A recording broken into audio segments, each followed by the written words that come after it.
እንዴት ናችሁ? ውድ የህይወት በቤት የዩቲዩብ ቻናል ተከታታዮቻችን፣ እንግዲህ ባለፉት ጊዜያቶች በተለይ በልጆቻችን ጉዳይ ላይ የነገ ባህሪያቸውን ከመቅረጽና ከመስራት አኳያ ሰፊ ነገሮችን አንስተናል። በሱ ጉዳይ ተነጋግረናል። አሁን ደግሞ ተመልሰን ወደ ጋብቻ እንመጣለን ማለት ነው። እኔ መስከን ሙላ ነኝ። ህይወት በቤት በጋብቻና በቤተሰብ ጉዳይ ላይ እዛ ላይ እሰራለሁ። መልእክቴንም በዚህ ቻናል አስተላልፋለሁ ማለት ነው። እንግዲህ ዛሬ ደግሞ ወደ ጋብቻ መጣና በጋብቻ መካከል የባልና የሚስትን ጉዳዮችን እያነሳሁኝ አንዳንድ ሀሳቦችን አካፍላችኋለሁ። ዛሬም አካፍላችሁና የምሰጣችሁ ሀሳብ ጋብቻን በባለቤትነት መያዝ የሚል ነው። እንደ ርዕስ የተቀመጥኩት ጋብቻን በባለቤትነት መያዝ፣ ጋብቻን የኔ የኛ ብሎ መያዝ በጋብቻ ህይወት በጣም ትልቅ ለውጥን ያመጣል። ጋብቻው የሌላ ሰው እንደሆነ ወይም የኛ እንዳልሆነ ማሰባችን በጋብቻ ውስጥ ማድረግ መሆን የሚገባን ነገር እንዳንሆን፣ የሚጠበቅብን ነገር እንዳናሟላ፣ አንዳንዴም ደግሞ የማይገባ ነገር እንድንጠብቅም ሊያደርግብን ይችላል እና ስንቶቻችሁ ጋብቻችሁን በባለቤትነት ትይዙታላችሁ? ጋብቻው የኔ ነው፣ ጋብቻው የኛ ነው። ጋብቻን የኔም ብንለው ከሌላኛው ሰው ጋር ነው። ጋብቻን የኛ ነው ብንልም ደግሞ አብሮነታችን ነው። እንደምታውቁት ጋብቻ ሁለት አቅጣጫ አለው። አንደኛው የተቋምነት አቅጣጫ ነው። ሁለተኛው ደግሞ የግለሰብ ነው። ስለዚህ እንደ ግለሰብም እንደ ተቋም ስንተያይ አንድ ባልና ሚስት እኔ የኔ ብቻ ሲሉ ከሌላኛው ሊርቁ ይችላሉ ማለት ነው። በጋብቻው መካከል ግን ያገናኛቸው ነገር ጋብቻው ነው እና እኛ ለሚለው ለአብሮነታቸው፣ ለግንኙነታቸው እኛ ለሚባለው ህይወት ያላቸውን ግንዛቤና እይታን በብዙ መልኩ ሊገልጹና ሊያሳዩ ይችላሉና ስንቶቻችን ባለቤት አማርኛችን ደስ ይላል። በዚህ ጉዳይ ላይ ጋብቻን አንድ ሰው ሲያገባ ሚስቱን ባለቤቴ፣ ባሏን ባለቤቴ ነው የምትለው። ስለዚህ ኦን የማድረግ ያህል በባለቤትነት ደረጃ ሰውን መቀበላችንን ወይም ደግሞ ራሳችንን መስጠታችንን የሚያሳዩ ቃሎች ናቸው ማለት ነው። እንግዲህ ይሄንን የህይወት በቤት የዩቲዩብ ፕሮግራማችንን ብዙዎቻችሁ እንደምትከታተሉት እረዳለሁኝና ይህንን ፕሮግራም የምትከታተሉ የምታዩ አንዳንዶቻችሁ ግንኙነታችሁን ለማሳደግ ለማዳበር ብላችሁ ነው። አንዳንዶቻችሁ ደግሞ ገና ከጋብቻ በፊት ወደ ጋብቻ ለመግባት ብላችሁ ጋብቻን አስባችሁ የምትከታተሉ ሰዎች እንዳላችሁ እረዳለሁ። በተጨማሪም ደግሞ በጋብቻ መካከል ችግርም ካለባችሁ እነዛን ችግሮች መፍትሄ ለማምጣት እውቀትን የምትፈላልጉ ሰዎች፣ ይሄ በጋብቻው ዓለም የጠቢባን ስራ ነው። በጣም አስተዋይ ሰዎች ናቸው። ችግር ሲፈጠር ለመፍትሄ የሚሆን ሀሳብን ለመሰብሰብ በዛ ጉዳይ ላይ ሀሳብ ከሚሰጥ ሰው ጋር ለመሄድ የተዘጋጁ ሰዎች አስተዋይነታቸውን ያሳያል። እነዚህ ብቻ አይደሉም። እንግዲህ አንዳንዶች ደግሞ ተፋተውም ያሉ በብዙ ህመም ውስጥ ያሉ ሰዎች ምናልባት የነገ ህይወታቸውን ከማቅናት አኳያ፣ የልጅ ኃላፊነታቸውን ከማስተካከል አኳያ ኢቨን ስላሉበት ህይወት ፍቺ ምን እንደሚመስልና ከፍቺ በኋላ ስላለ ህይወት ብዙ ፕሮግራሞችን ሰርቻለሁ በዚሁ የህይወት በቤት ቻናላችን ላይ ታገኛቸው ትችላላችሁ። በእነዚህ ጉዳዮች ሰዎች እንደሚሰሙን አውቃለሁ። ስለዚህ ሁላችሁ የምትሰሙ ሰዎች አሁንም ስለ ጋብቻ ያለን እይታ ከጋብቻ ውጭም በፊትም ጋብቻ ውስጥም ያለን ሰዎች በቂ ግንዛቤን የሚሰጥ ሀሳብ ነው የማነሳው።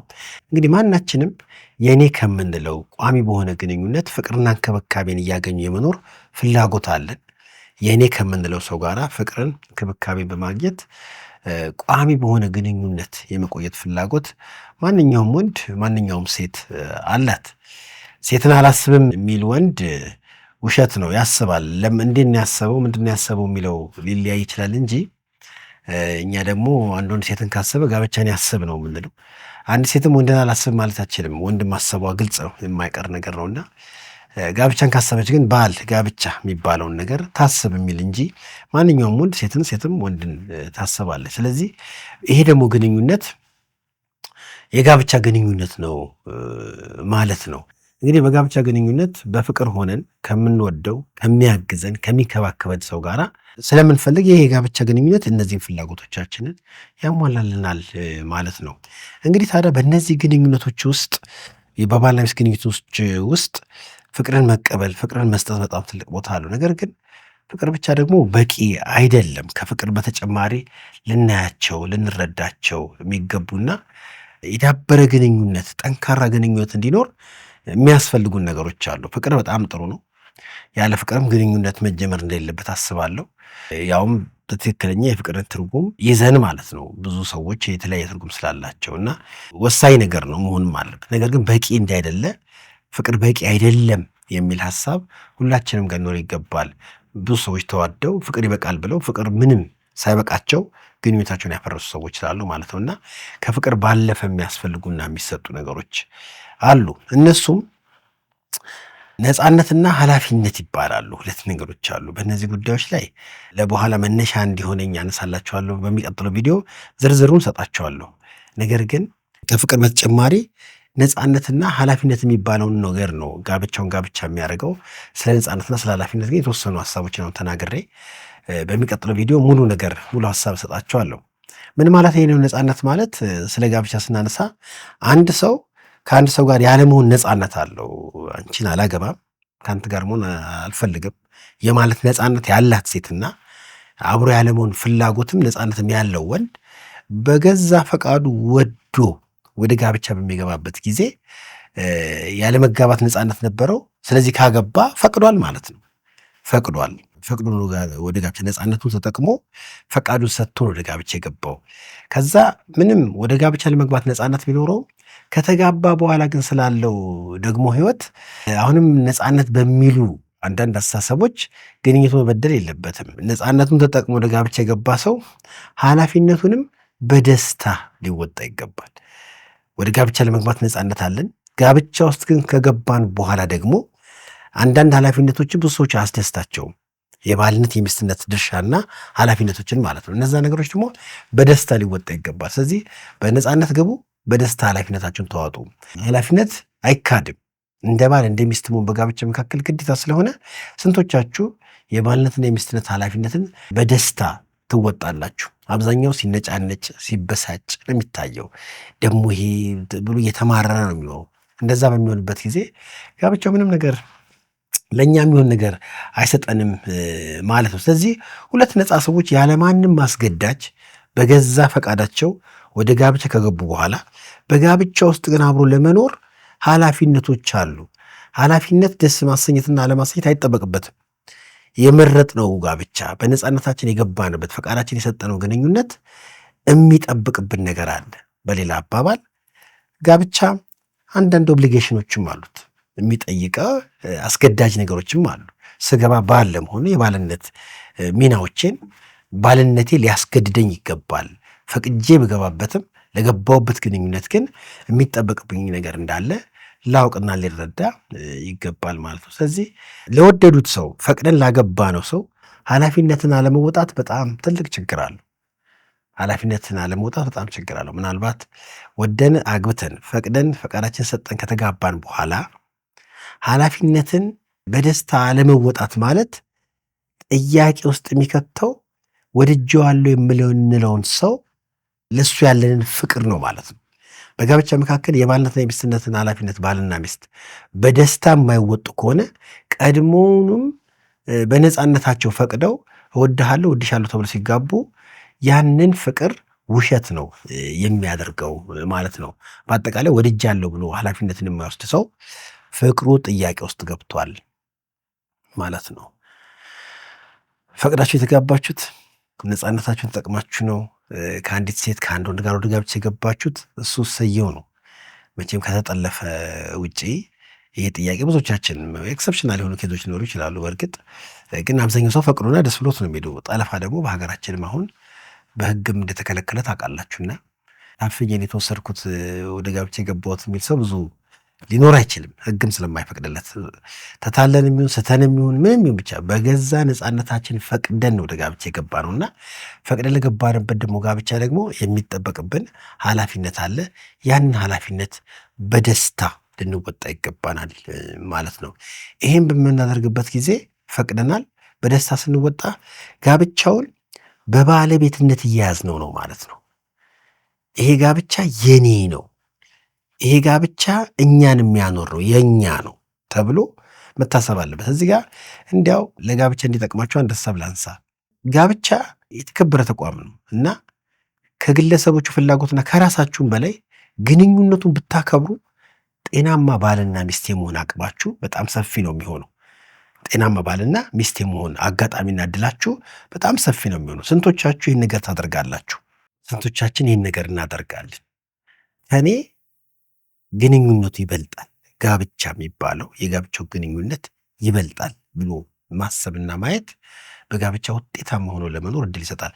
አሁን ግን ባለንበት ጊዜ ያው ብዙ ጊዜ እኔም አነሳዋለሁ ያለንበት ሁኔታ ይሄ ኢንዲቪጁዋሊዝም፣ ማቴሪያሊዝም፣ ፐርሰናል ኦነርሺፕ ምናምን ተብሎ ሰው ስግብግብ ነው። ስለሚያገኘው፣ ስለሚነጥቀው፣ ከሌላው ስለሚጠቀመው ነገር ብቻ ነው እንጂ የሚያስበው ለሌላው ስለመሆንና በጋራ ስለመሆን ብዙ አያስብም። አንድ ሰው ጋብቻ ካለ ስለ ሌላው የማሰብና በጋራ ስላለው ህይወት ትኩረት መስጠት መቻል አለበት። አለዛ ግለኝነቱ ፈቅዶ እንኳን በነፃነቱ መርጦ ቢጋባ እንኳን በጋብቻው መካከል እነዚህ አስተሳሰብና አመለካከቶቹ ግንኙነቱን ያፈርሱበታል፣ ያበላሹበታል ማለት ነው። ዛሬም በጣም ብዙ ሰዎች ጋብቻቸው የሌላ ነው፣ የነሱ አይደለም። የሌላ ነው። የነሱ እንደሆነ ቢያስቡ አንዳንድ ነገሮችን አያደርጉም ነበር። የነሱ እንደሆነ ቢያስቡ አንዳንድ ነገሮችን አይናገሩም፣ አያደርጉም ነበር። የኔ ነው ቢሉ ለግንኙነቱ እንቅፋትና መሰናከል የሚሆን ነገር አያደርጉም ነበር። በጋብቻ ውስጥ እየተኖረ ሰው እንዴት ጋብቻው የሌላ ይመስለዋል? ባል የሚስት ይመስለዋል፣ ሚስት የባል ይመስላቸዋል። እንደዛ አይደለም።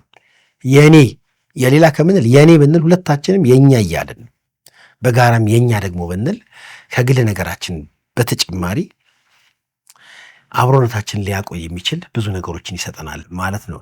ስለዚህ አንዳንዶቻችን ጋብቻውን በተመለከተ የሌላ ሰው አድርገን እየኖረን መሆኑ የሚጠቁሙና የሚያሳዩ አንዳንድ ማስረጃዎችን ላሰጣችሁ እችላለሁ።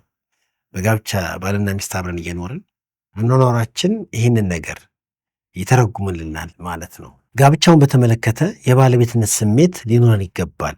የባለቤትነት ስሜት ሲጠፋ ወይም ደግሞ በጋብቻው መካከል ባልና ሚስት የጋብቻው ባለቤት እኔ ነኝ ወይም ደግሞ ጋብቻው የኔ የኛ ነው የማይሉ ከሆነ ማሳያ ወይም ማረጋገጫ ነገሮች አሉ።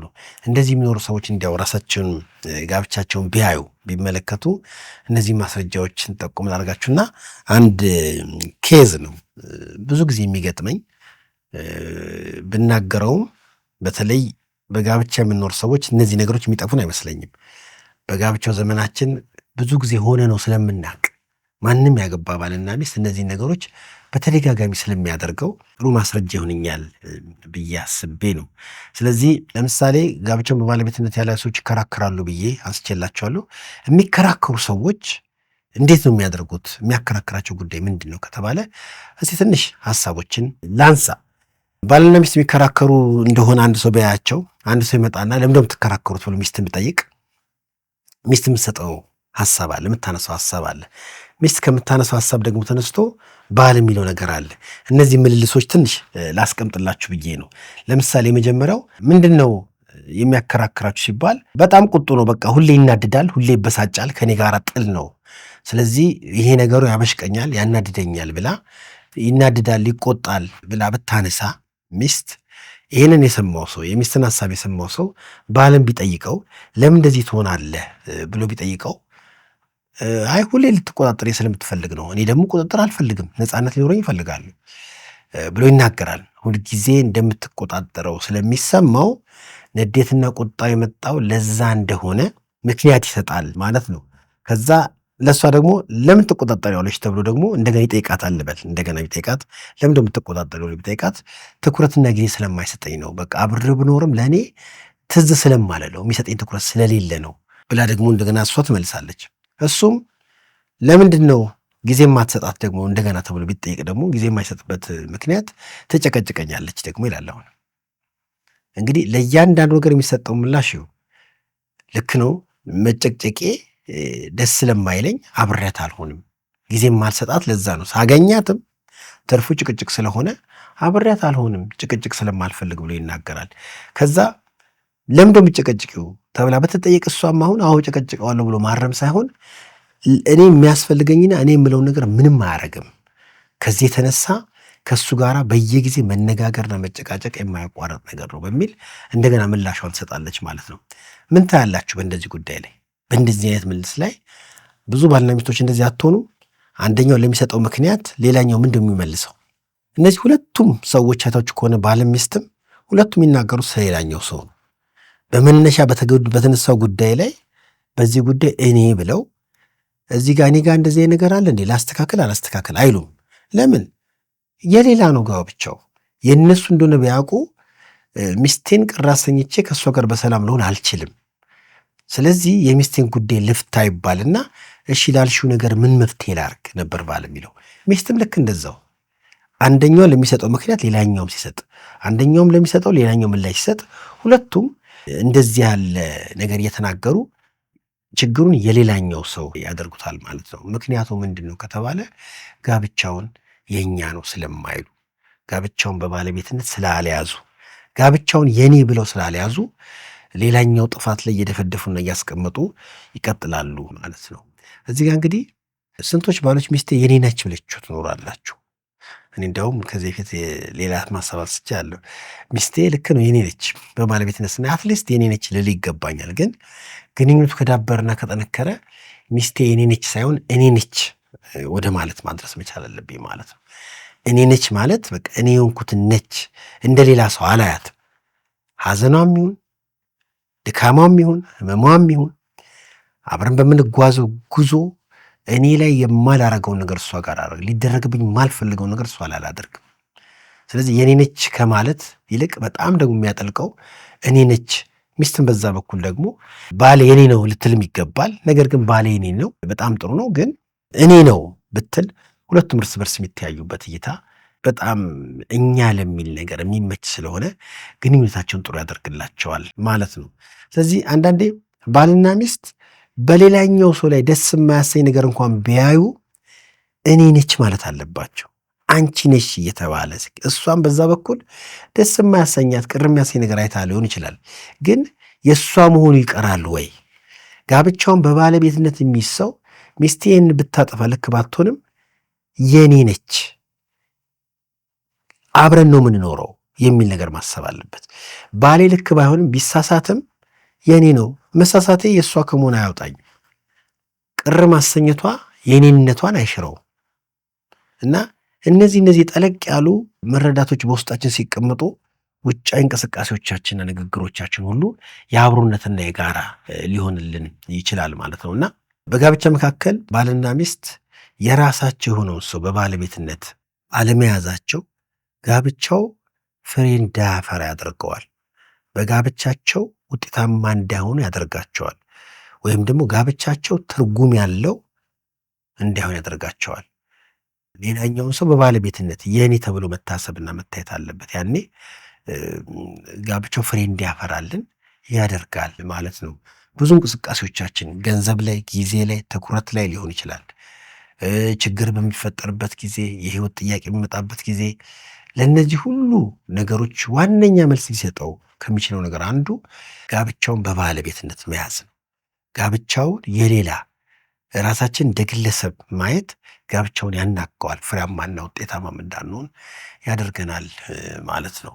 ስለዚህ ነፃነታችሁን ተጠቅማችሁ በገባችሁበት ጋብቻ ኃላፊነታችሁ በደስታ ስትወጡ ሚስቴ ከኔ እንጠብቃለች፣ ይሄ ባሌ ከኔ ይጠብቃል፣ ጋብቻው ከኔ የሚጠብቃል በምንልበት ጊዜ ጋብቻውን በባለቤትነት ይዘነዋል፣ የኔ ብለነዋል ማለት ነው።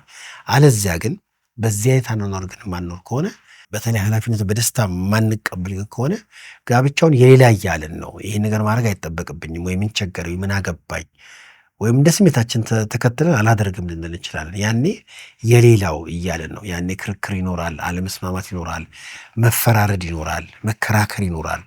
ክርክርና ደግሞ እንደዚህ አይነት ነገሮች ባሉበት ቦታና ሁኔታ ጋብቻው ደስ የማያሰኝ ነገር ውስጥ ይገባል ማለት ነው። ታዲያ ይሄ ከሆነ ጋብቻውን በባለቤትነት መያዝ ትርፍ አለው ማለት ነው። በሚቀጥለው ቪዲዮ ደግሞ በተለይ ጋብቻን ከነፃነት አኳያ በደንብ አነሳላችሁና አንዳንድ ሀሳቦችን አካፍላችኋለሁ። ስላዳመጣችሁ እጅግ አድርጌ አመሰግናለሁ። ጥያቄዎችን አስተያየትን ቢኖራችሁ ኮሜንት መስጫው ላይ ብታስቀምጡልኝ እንደተለመደው መልስ እሰጣለሁ ማለት ነው።